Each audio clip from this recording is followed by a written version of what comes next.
very, very proud to introduce our speaker here in the auditorium. Mr. Thomas Tudor is not only the treasurer, but now the vice president of the Society of the Honor Guard, Tomb of the Unknown Soldier. Let's give him a big hand, ladies and gentlemen.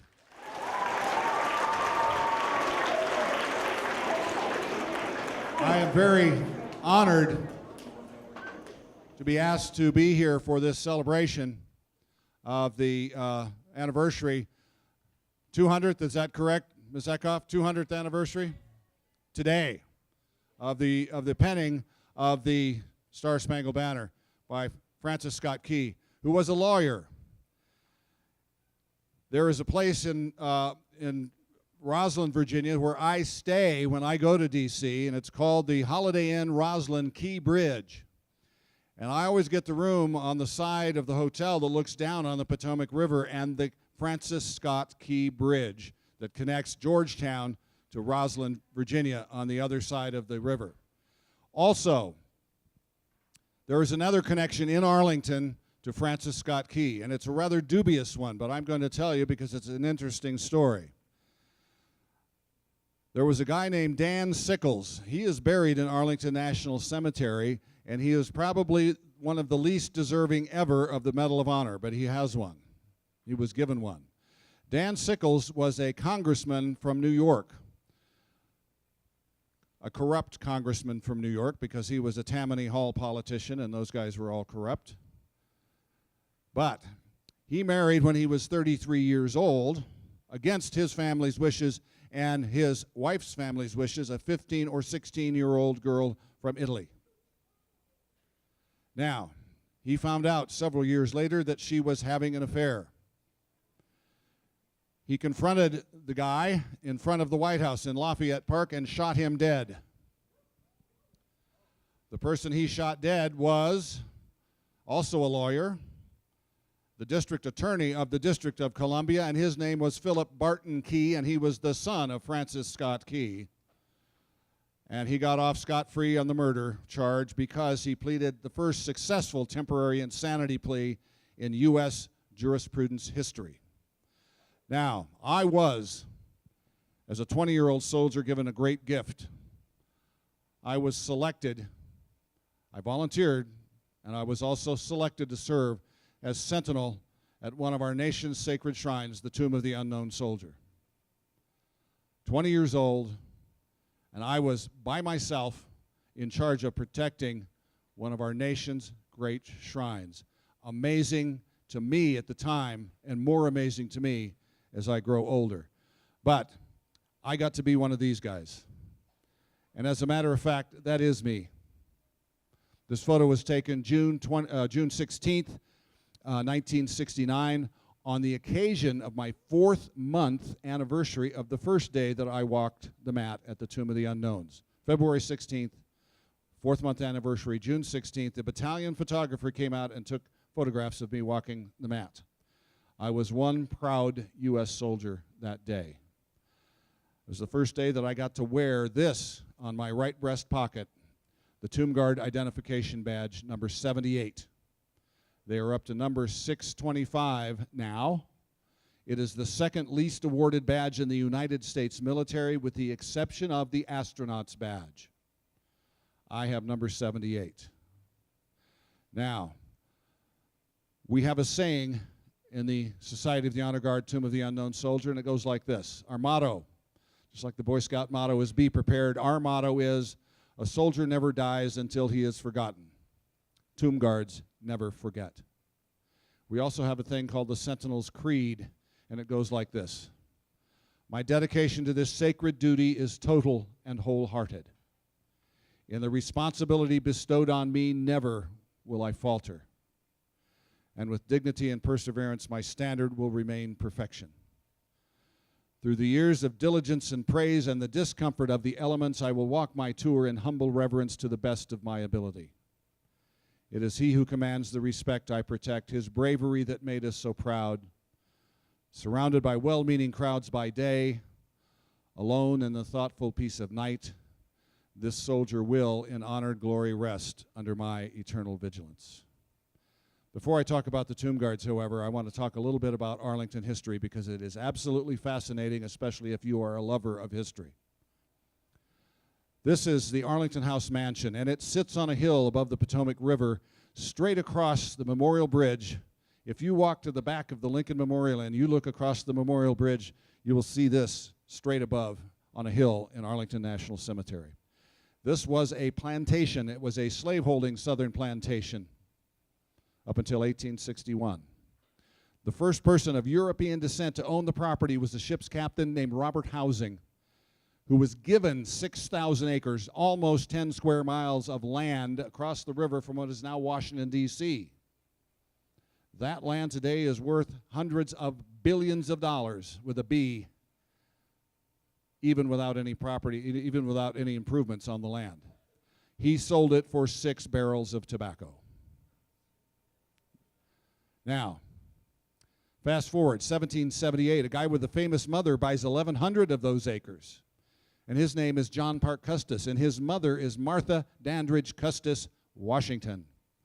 Her first husband, Daniel Parke Custis, dies in 1757. In 1759, she remarries George Washington, and John Parke Custis becomes the adoptive son, stepson of George Washington, and the biological son, of course, of Martha Washington, Martha Dandridge Custis Washington.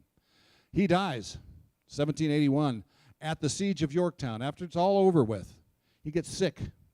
He gets sick and he dies, and he passes the property rights on to his 6-month-old son, George Washington Parke Custis. And in his 20s, George Washington Parke Custis begins to build this mansion. This is a big house. That's a guy standing right there. These columns are 5 feet in diameter, about 30 feet tall, 142 feet from end to end, and a beautiful house, considered one of the grandest houses in America when it was completed in 1818. Now, the gentleman, George Washington Parke Custis, had 4 children. Only one of them lived to be an adult. Not uncommon in those days, and her name was Mary Anna Randolph Custis. In 1831, Mary Anna Randolph Custis marries her distant cousin and childhood playmate, Robert E. Lee. Now, Lee never owns this property. I hear it called Lee's Mansion. I hear him refer to as Lee's property, but it was never owned by Robert E. Lee. It was always in the Custis family name. But he stayed there, and he considered it home. His father left him penniless. Light Horse Harry Lee left his family with nothing.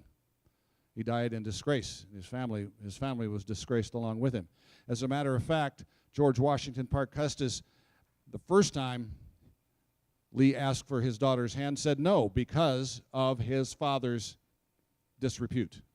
Light Horse Harry Lee, Revolutionary War hero, but he was not a hero after the war.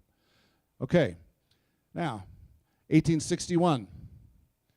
Lee has a decision to make. He is offered command of federal troops in the upcoming Civil War, or the war between the states, or if you're a Southerner, the War of Northern Aggression, which is what they called it down there.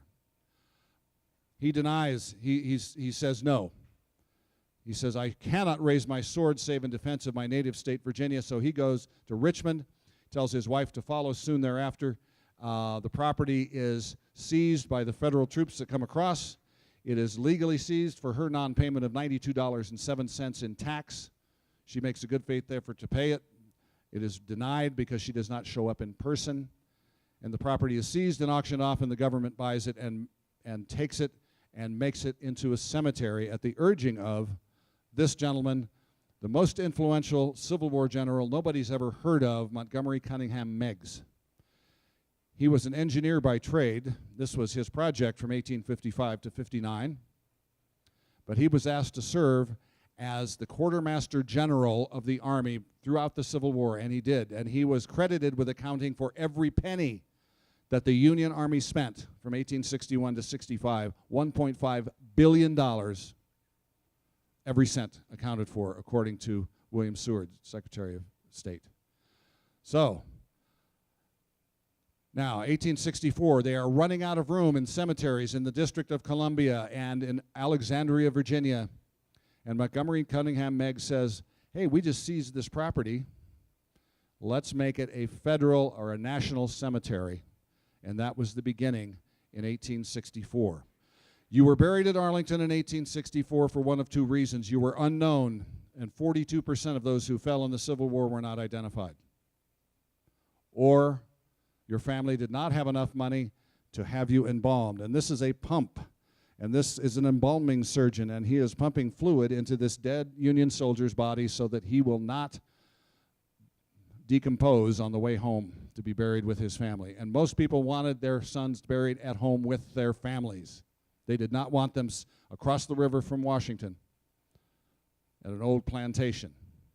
They wanted them home. But Arlington, over time, becomes a place of great honor. But at the outset, it is a potter's field. It is a place where people are buried out of necessity.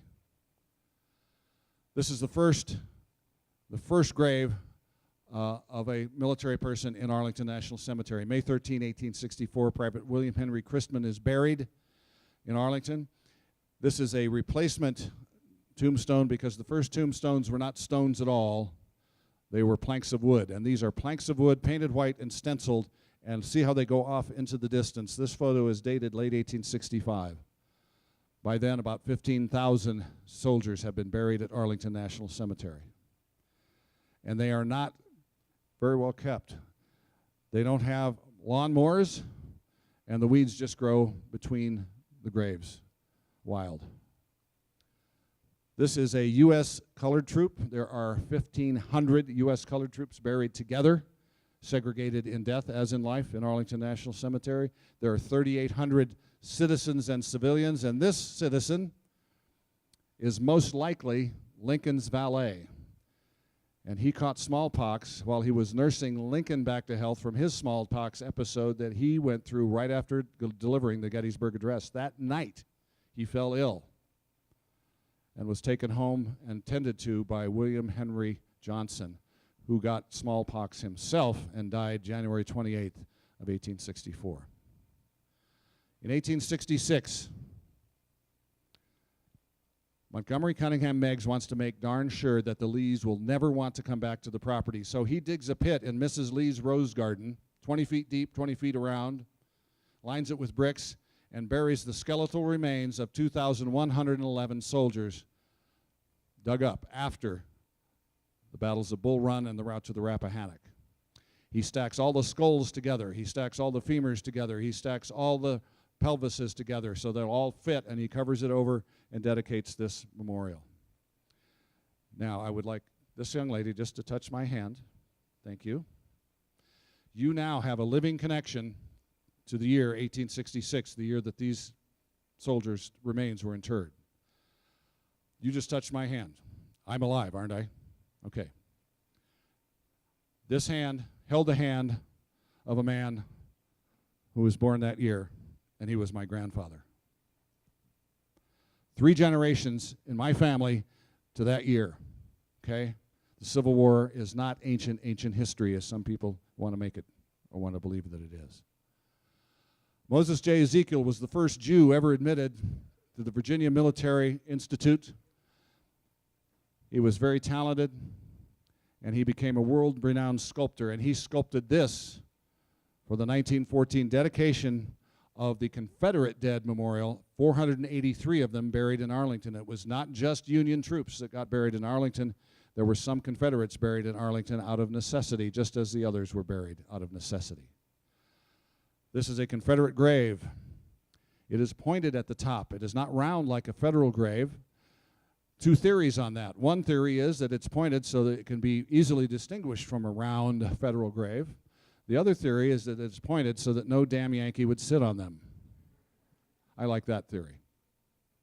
This is an aerial view, and right here is the grave of the guy who did this sculpture, because 1917, 4 years after the dedication of this memorial, he dies in Europe. 4 years later, they bring his remains back and bury at the base of the statue that he created to honor the Confederate dead, of which he was now one. His funeral was the first funeral ever at the National Memorial Amphitheater, even before the World War I unknown was interred. And it is sort of ironic and interesting that the first state funeral, there's only been 11 of them held in history, at this place was the grave, was the memorial for Moses J. Ezekiel, a Confederate Jew. Very interesting that should occur. This is the mast of the battleship Maine. Battleship Maine blew up in Havana Harbor February 15, 1898. Thought to be hostile action at the time, precipitated the Spanish-American War. In 1973, the Rickover Commission determined most likely the cause was a coal bunker fire. This was coal-fired steamship. The coal caught fire spontaneously, and it burned through a bunker and lit the magazine, and all the ammunition in the ship blew at once, killing 263 American sailors, many of whom were unknown, about half of them not identifiable, and buried at Arlington. Unknown, USS Maine, unknown, USS Maine, more. And so bad was the explosion, they could get 4 guys in one casket. Pieces of 4 guys in one casket. In 1915, the war in Europe had been raging for a year and a half. And a lieutenant colonel in the Canadian Medical Corps named John McCrae, after what was described as 17 days of pretty much non-stop surgery, sat down on the rear of an ambulance and wrote this poem, In Flanders Fields. That's a misprint right there. In Flanders Fields the poppies blow between the crosses row on row that mark our place, and in the sky the larks still bravely singing fly, scarce heard amidst the guns below. We are the dead short days ago, we lived, saw dawn, felt sunset glow, loved and were loved, and now we lie in Flanders Fields. Take up our quarrel with the foe, to you from falling hands we throw the torch, be yours to hold it high. If ye break faith with us who die, we shall not sleep though poppies grow in Flanders Fields.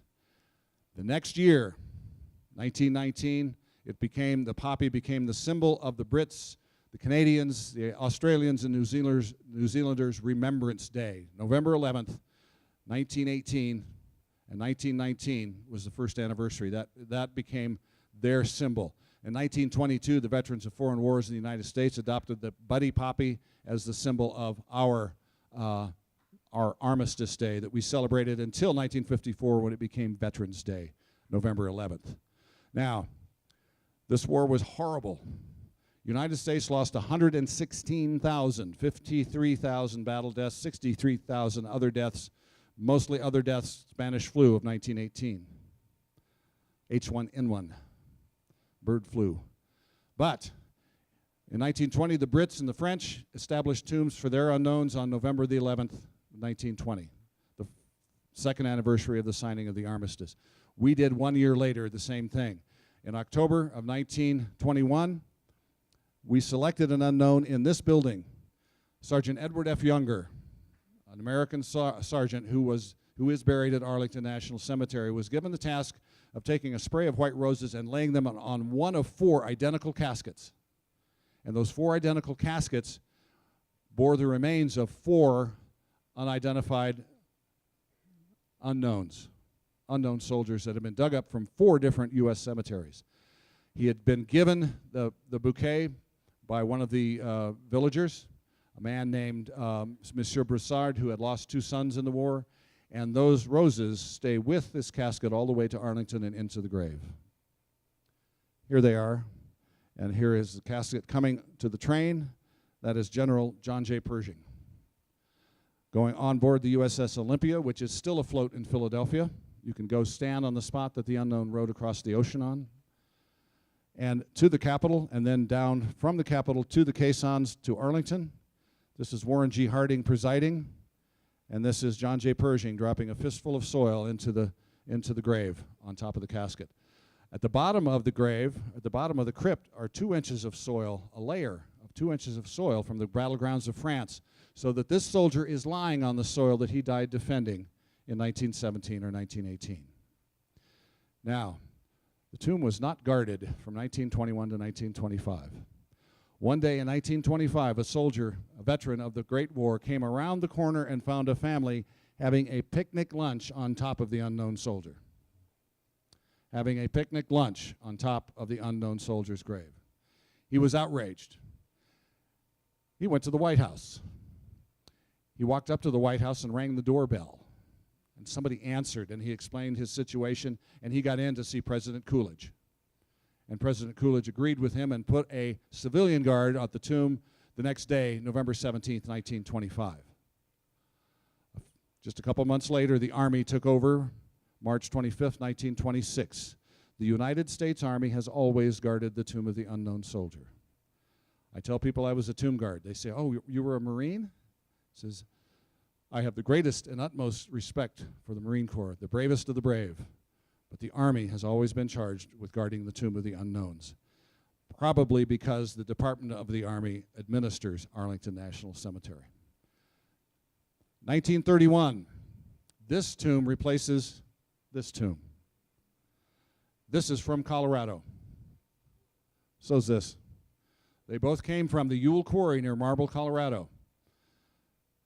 In 1999, the Army decided that it was going to do a study, and the result of the study, because this block is cracking badly, is to replace this block because it is degraded. And I have a friend whose name is John Haynes. He is a Rotarian in Glenwood Springs, Colorado, and he has paid $31,000 to have a replacement block brought out, and it is sitting on a truck in the mill yard in Marble, Colorado. And legislation in 2009 stopped the replacement cold, and he is in his 70s and hoping that he lives long enough to see that reversed and his block actually used for the purpose it was intended when it was brought out of the quarry.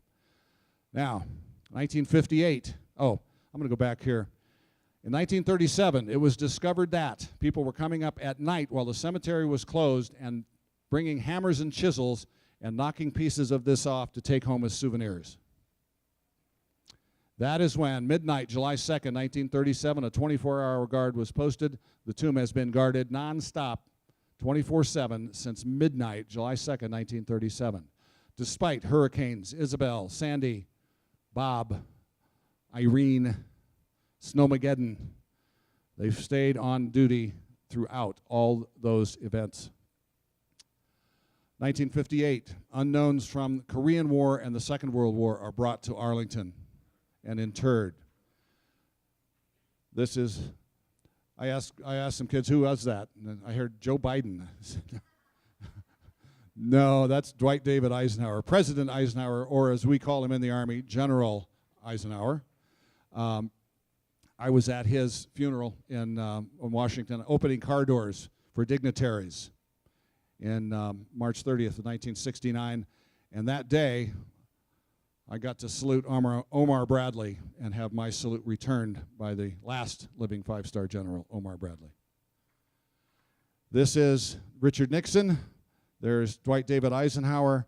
This is the Korean unknown representing this soldier, representing 8,215 who went to that war and did not return, were never heard from again. The World War II unknown representing 78,750 Americans who went to that war and were never heard from or seen again. Now, the Pentagon is right down here. 13 years ago yesterday, Flight 77 came in just over the treetops at Arlington and slammed into the northwest face of the Pentagon. 1963, November 22nd, President Kennedy was shot. This was his grave shortly thereafter. I visited in 1964. This is what it looked like in 1964. This is one of the saddest photographs that I have ever seen in my life. It is Mrs. Kennedy, John Kennedy Jr., and Caroline Kennedy, the only living of the three now, Caroline, truly grieving at their, she's missing her daddy big time right here. This is the grave of the Kennedys, Patrick Bouvier Kennedy, John Fitzgerald Kennedy, Jacqueline Bouvier Kennedy Onassis, and the grave of a stillborn unnamed daughter next to her. There's JFK. She was a stunner. Sometimes she had this pasted-on smile. This is the real deal. This is the real, genuine smile of a beautiful, sophisticated, and elegant First Lady. And she is buried. She did not want Onassis on her grave. The Army would not bury her without her official legal name at death. This is the interment of what were said to be unknown remains from the Vietnam conflict. Ronald Reagan presiding. These remains were always labeled, believed to be Michael J. Blassie, from their discovery in 1972, late 1972, 5 months after the crash, they got to the crash site. They were looking for this guy, Michael J. Blassie. They found him. But the Army labeled him believed to be Michael J. Blassie because his ID card that was found at the crash site disappeared on a flight, helicopter flight, to Tansinut and Saigon. Because there was money in the wallet that had his ID card, a Vietnamese crew members stole the wallet. 1998, they actually take him out and test him for DNA, and it is indeed Michael J. Blassie, First Lieutenant, United States Air Force, 1970 graduate of the United States Air Force Academy. I did a speech at the Penrose, Maine Library last November, and a lady came up to me and said, my sister dated him at the academy. He came to Sunday dinner almost every Sunday. And we always got a thank you note from him on Monday or Tuesday's mail. And there's Michael.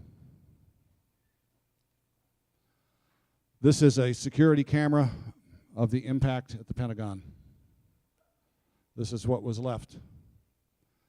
Horrible. 189 died. 64 of them are buried at Arlington National Cemetery. 3 sections of Arlington were closed because the explosion threw debris back over the highway and into 3 sections of Arlington. They closed as a crime scene. This is dedicated to all those who perished that day. This is what I call the saddest, or some people call the saddest acre in America. It is Section 60 of Arlington National Cemetery. It is where the KIAs killed in action from Afghanistan and Iraq are buried. The wreaths are part of Wreaths Across America. Wreaths Across America. Google it. It's a pretty cool program. There are 1,500 graves approximately in this photograph. Arlington has 400,000. You would have to reproduce this 265 times to get 400,000 graves. Yes, I was young. Basic combat training at 20 years old. After that, I went to infantry AIT. At infantry AIT at Fort Ord, California, I volunteered for the Old Guard. I was one of there were 40 guys in my unit who went to the meeting to volunteer. When we got orders, I was the only one of those 40 who got sent to Fort Myer, Virginia. The rest went to Vietnam. And I got to do this. When I got to Fort Myer, there were 900 guys in the battalion. There were only 15 tomb guards, so I volunteered again and again and again and got to the Tomb of the Unknowns. I was selected and I volunteered. Both had to happen at the same time. And I was the right size, I was the right weight, and I was at the right place at the right time. Then I became commander of the relief. I became the guy who went out and changed the guard for 6 months. Went out and said, ladies and gentlemen, may I have your attention, please? I am Sergeant Tudor of the United States Army, commander of the relief, Tomb of the Unknown Soldier. It is requested that visitors remain silent and standing during the changing of the guard. All military personnel in uniform should render the hand salute upon the commands of present arms. Thank you. That would begin the guard change. I did several thousand of them. This is the National Memorial Amphitheater. We're going to go up to the top and we're going to look down the front at the Tomb of the Unknowns and where the tomb guard does his thing. This is the mat. It is 63 feet long. The tomb guard walks 21 steps, halts, faces, stands for 21 seconds. 21 indicating full military honors constantly being rendered by 21 steps in 21 seconds. Now, if you count to 21, you can do it pretty accurately for the first few thousand times. I did it about 60,000 times when I was a sentinel. I walked past this point about 20,000 times in the 10 months that I was a sentinel. And I found out a trick that was taught to me by a soldier who was just getting out when I was coming in, that the Lord's Prayer with trespasses and trespassers is about 21 seconds long, consistently, and it is words and not numbers that are abstractions. So I said the Lord's Prayer about 60,000 times to time my 21 seconds. So we walked this mat. Our uniforms were perfection.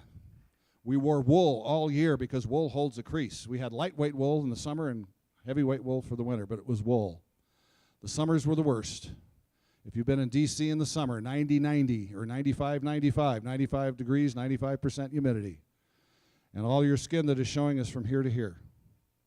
We took salt tablets. They don't let them do that anymore. We took salt tablets like crazy just to retain some water. Tomb guards do not move their face, period. They do not look anywhere but straight ahead, period. Tomb guards blinked only when necessary. If your nose ran, you let it, because doing that was not allowed. I had 2 boys about your age one day follow me up and down the mat for an hour, and I heard them talking, and they were talking about, did you see him blink? No. Has he blinked yet? I haven't seen him. For an hour, they looked, and they did not see me blink. I blinked. You can't go for an hour without blinking, but I went for some good periods, good stretches in that hour without blinking. The wind, there was no wind. It was totally calm. That's the only time you could possibly do that. Where our faces were emotionless and immobile. One day I was standing at this end of the mat, and I heard bzzz,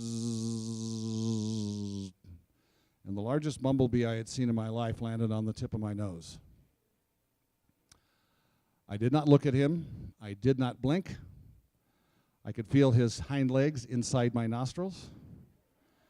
He sat there for about 10 seconds and then finally flew away, and boy, was I relieved when he left.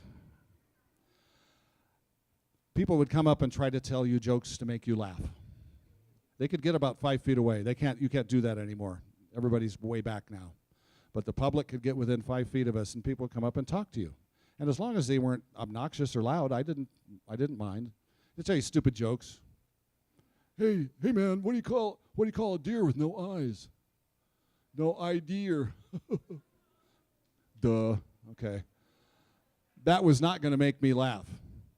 What was possibly going to make me laugh was when this lady walks up in front of me with her little Instamatic camera, and she raises it up, and she goes click, and she puts it down, and she walks away, and I'm the only one there, including her, that knows.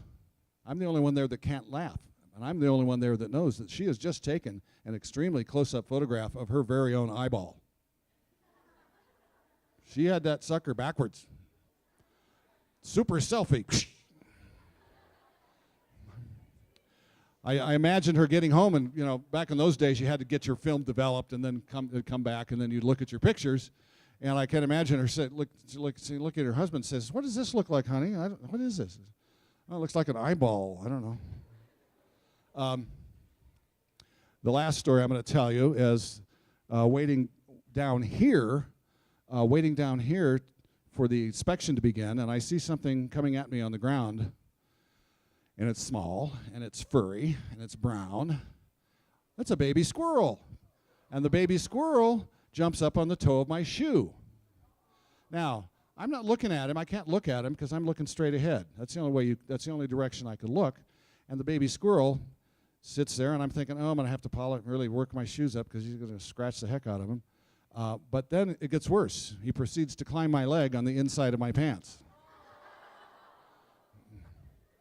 He gets up to about here, and he decides that's not a very cool place to be, and so he exits. So he goes away. Now, those are entertaining stories. Stuff happens. One of my friends had another gal take a picture of her cell phone. She had the flash on. It was worse than mine. Almost knocked her down the stairs.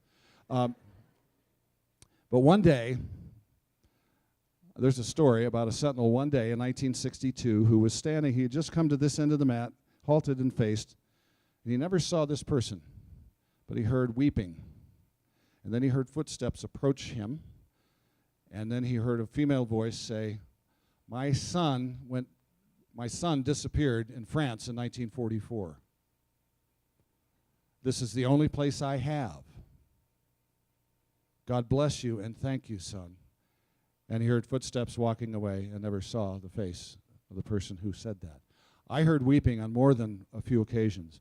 One day I came up to change the guard and was walking up the stairs, and there was a young woman in her 20s running away as fast as she could, screaming and bawling her head off.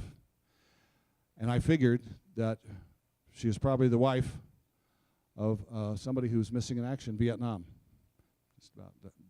Just about done. Okay. We walked in all weather. I call this old army, new army, dumb army, smart army. Tough Army, Wuss Army.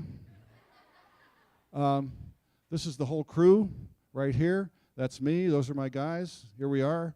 6'2 3/4, 175 pounds, plus or minus 3 pounds, 30-inch waists. And I'm going to repeat what I started with. It's called the Sentinel's Creed, and it goes like this. My dedication to this sacred duty is total and wholehearted. In the responsibility bestowed on me, never will I falter. And with dignity and perseverance, my standard will remain perfection. Through the years of diligence and praise and the discomfort of the elements, I will walk my tour in humble reverence to the best of my ability. It is he who commands the respect I protect, his bravery that made us so proud. Surrounded by well-meaning crowds by day, alone in the thoughtful peace of night, this soldier will, in honored glory, rest under my eternal vigilance. Thank you.